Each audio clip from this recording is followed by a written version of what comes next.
Hey, we're here at Coronado Island to talk about the new SANDMARC Wide Lens for the iPhone, which was designed for exceptional quality and performance. This newest edition is going to give you the sharpest, highest quality photos and videos on your next shoot. At Sandmark, we have improved the design of our popular wide lens to make it slightly larger and upgraded the glass lens design and to ensure unparalleled clarity in all of your images. With its superior optics, you can take your photography skills to a whole new level and push the limits of your creativity while out in the field. When you attach the wide lens to your iPhone's native standard wide lens, you are able to utilize its 48 megapixel sensor and get even wider shots for your photos and videos, especially in low light. Cropping in, you can see that despite having a wider field of view, the SANDMARC lens is still able to maintain the sharpness and details in the frame and mimic the look of a professional DSLR camera. Here are a few example shots.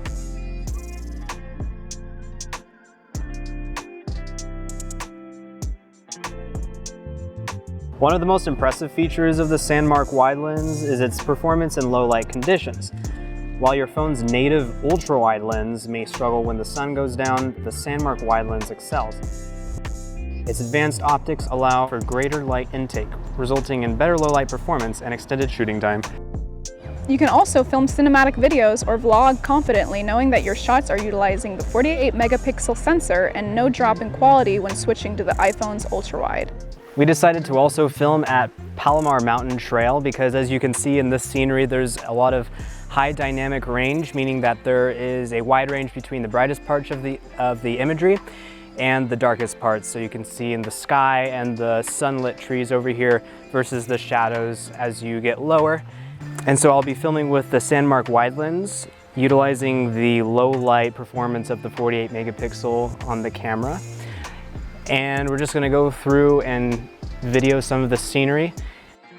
Since this is a wide angle lens, you can really get pronounced movement if you have foreground objects that are very close to the frame, and they will accentuate movement as you move forward.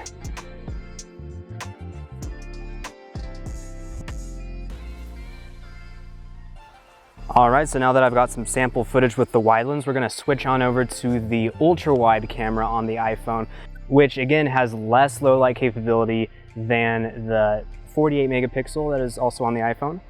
And so we're just gonna see the difference that the ultra wide has in this low light scenario versus the performance in low light that the wide lens had on the 48 megapixel.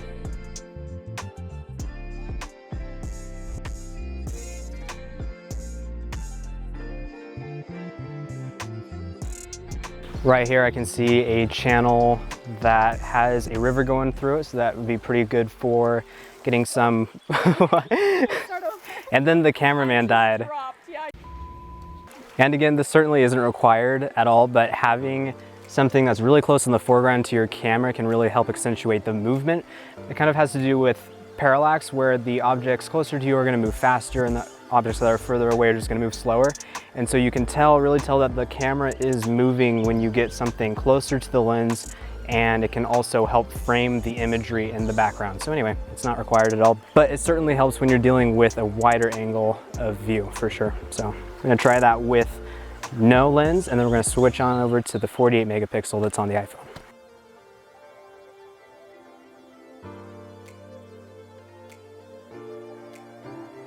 All right, in terms of the apps that we're using, it's often hard to use the native iPhone app because it wants to switch lenses when you put something like this lens on it. And so to guarantee that you're gonna get the correct lens every time is to switch on over to the app that we use called Filmmakers. And some really nice features about this is that you can choose exactly which of the 3 lenses that you're on and that you're filming with. And another really nice thing about Filmmakers in particular is that it does true 10-bit footage as well as a log color profile. So if you are getting into color grading, which I highly suggest that you do, super helpful for the iPhone when you're doing video. Anyways, yeah, so we're gonna go ahead and do the wide lens on there and get the same exact angle that we were getting with the ultra wide. In this location, you can also see the same effect where the 48 megapixel with the wide lens attached looks super sharp, especially if you zoom in. You can tell the difference around the edges and in the details.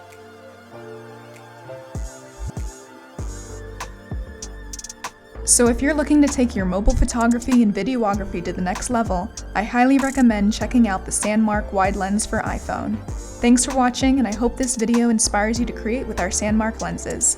Make sure to like this video and subscribe to our YouTube channel for more videos like this. Happy shooting!